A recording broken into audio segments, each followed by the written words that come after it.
इस वीडियो में हम कक्षा 8 का प्रश्नावली 12.1 का प्रश्न नंबर 4 और 5 को हल करेंगे।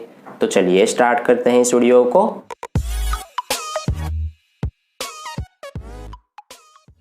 तो देखिए डियर स्टूडेंट्स, प्रश्न नंबर 4 में हमसे क्या कहा गया है कि मान ज्ञात कीजिए, और इस प्रश्न में हमें कुल 2 भाग दिए गए हैं।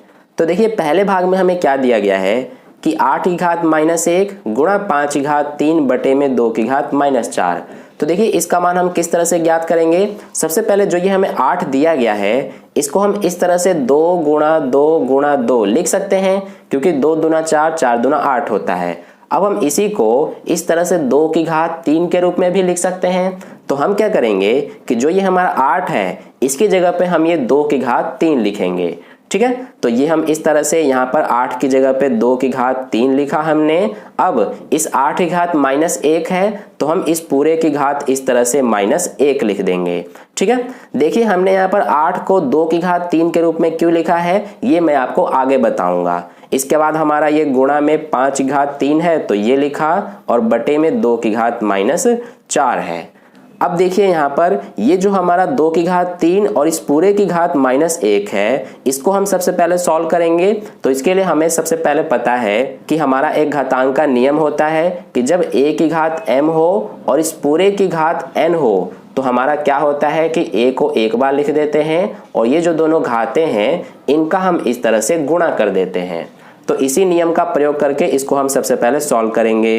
तो देखिए 2 को हमने एक बार लिखा और ये 3 और -1 का गुणा करेंगे तो ये 3 एकम 3 हो जाएगा, और ये माइनस लगा है तो माइनस लगा दिया।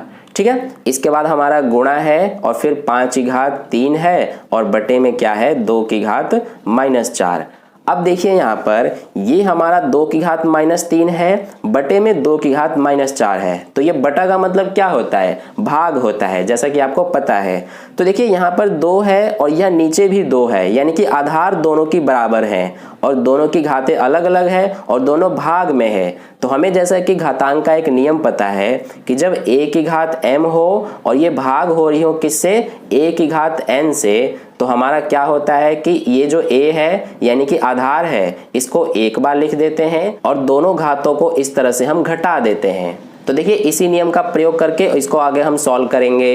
तो सबसे पहले यहाँ पर हम आगे करेंगे, ये 2 को हम एक बार लिखेंगे इस तरह से, क्योंकि देखिए a को एक बार लिखा गया है। फिर इसके बाद दोनों की जो घातें हैं, सबसे पहले -3 है तो -3 लिखा, इसमें से हम माइनस करेंगे क्या, इस वाले घात को यानी कि -4 को। ठीक है, यहाँ तक क्लियर है। फिर इसके बाद हमारा गुणा में 5 की घात 3 है। अब देखिए इसके बाद हमारा ये 2 की घात -4 नहीं लिखा जाएगा, क्योंकि इसी को हमने पूरा सॉल्व किया है और इस रूप में हमने यहाँ पर लिखा है। ठीक है, आई होप आपको यहाँ तक समझ में आ गया। अब देखिए यहाँ पर आगे इसको सबसे पहले सॉल्व करेंगे। तो ये 2 लिखा, ये -3, ये माइनस, ये माइनस, माइनस माइनस प्लस हो जाएगा और ये 4। फिर इसके बाद गुणा में ये 5 की घात 3 है, इसका मतलब क्या है कि 5 गुणा 5 गुणा 5 3 बार लिखा जाएगा। अब देखिए आगे इसको सॉल्व करेंगे, ये 2, ये -3 + 4, माइनस प्लस माइनस होता है, तो 4 में से 3 घटाएंगे तो 1 बचेगा, और बड़ी संख्या के साथ प्लस लगा है तो ये 1 भी हमारा प्लस का रहेगा। ठीक है, अब देखिए आप चाहे तो यहाँ से 1 नहीं भी लिख सकते हैं, क्योंकि अगर किसी भी आधार की घात कुछ भी नहीं है तो वो 1 ही माना जाता है।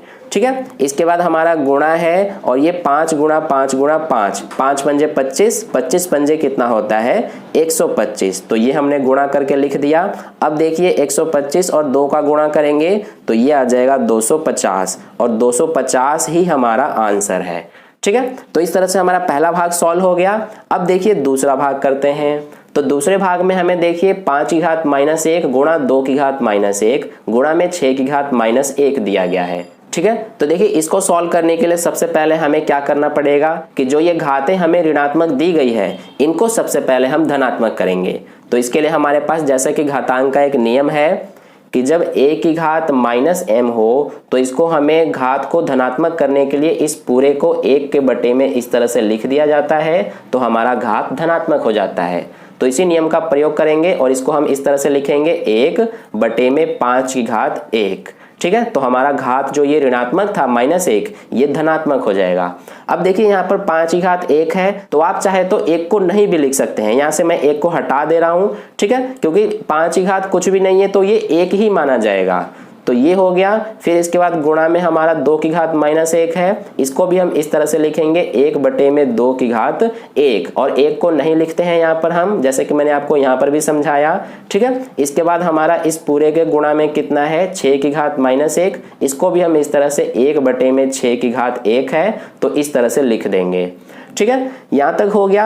अब देखिए इसको आगे सॉल्व करेंगे तो ये हमारा 1/5 गुणा 1/2 है, यानी कि दोनों गुणा में है, तो 1 और 1 का गुणा करेंगे 1 आ जाएगा, बटे में 5 और 2 का गुणा करेंगे 10 हो जाएगा, ठीक है। फिर इसके बाद गुणा में 1/6 है, ये लिखा हमने।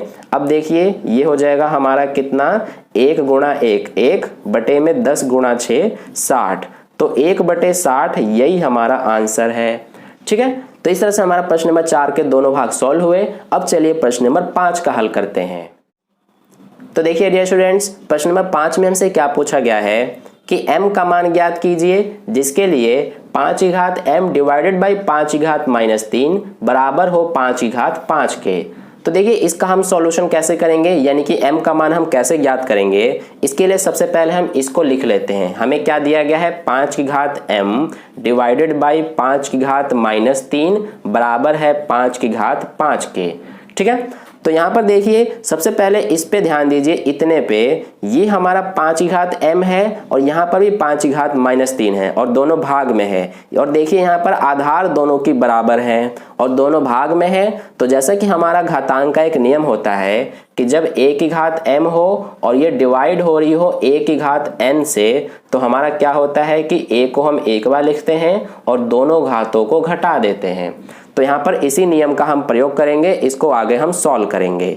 तो देखिए 5 को एक बार लिखेंगे, फिर ये हमारा पहला घात m है, इसमें से माइनस करेंगे क्या, दूसरे घात को, यानी कि -3 को। फिर इसके बाद हमारा बराबर में क्या है, 5 की घात 5। अब देखिए ये 5 हो गया, ये m यहाँ पर माइनस और माइनस प्लस हो जाएगा, और ये 3, ठीक है, बराबर में क्या है, 5 की घात 5। अब देखिए यहाँ से ये हमारा बराबर के दोनों तरफ जो ये आधार 5 और 5 है, दोनों एक जैसे यानी कि बराबर हैं। तो जैसा कि हमें पता है कि जब आधार बराबर हो तो घातें भी क्या होंगी, बराबर होंगी। इसलिए हम यहाँ पर क्या लिख सकते हैं कि जो ये घात m + 3 है, ये हमारा इस वाले घात के यानी कि 5 के बराबर होगा, ठीक है। तो यहाँ से देखिए m का मान हमारा क्या आ जाएगा, ये 5, ये +3 को जब बराबर के इधर भेजेंगे तो -3 हो जाएगा। तो यहाँ से हमारा m का मान आ जाएगा, 5 में से 3 घटाएंगे तो 2 आ जाएगा, यानी कि m का मान हमारा 2 आ गया, और यही हमारा आंसर है। तो इस तरह से प्रश्न नंबर 4 और 5 का हल कंप्लीट हुआ इस वीडियो में। अगर आपको वीडियो अच्छा लगा है तो लाइक कर दीजिएगा, अपने दोस्तों के साथ शेयर कर दीजिएगा, और पहली बार वीडियो को देख रहे हैं तो चैनल को सब्सक्राइब करके बगल में जो बेल आइकन आता है उस पर ऑल वाले पे क्लिक कर लीजिए, ताकि नेक्स्ट वीडियो जैसे अपलोड की जाए उसका नोटिफिकेशन सबसे पहले आप तक पहुंच जाए। तो फिर मिलते हैं अगले वीडियो में नए प्रश्न के साथ। धन्यवाद।